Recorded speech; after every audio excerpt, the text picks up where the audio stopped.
up guys? Today Dapi karon no. Snack sa mga boss. ASEAN San kami ginaiwan no. So Boss, snack nag-repair boss. kami ngayon Snack. dito Shout sa out.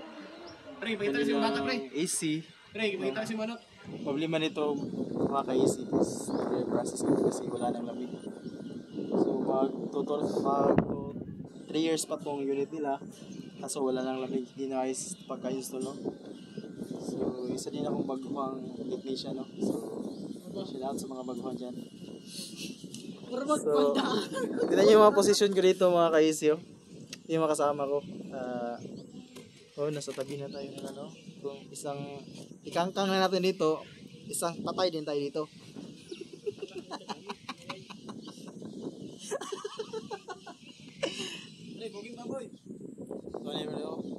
Ito mga ka-AC, ito yung vacuum ko. Ito. Kasi lalagyan natin ito ng 410A. 410A.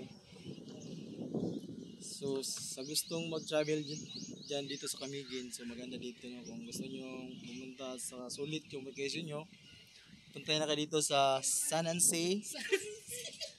Sea and San. Bintana sa Paraiso. So yan po ang bintana ng Paraiso no. Yan.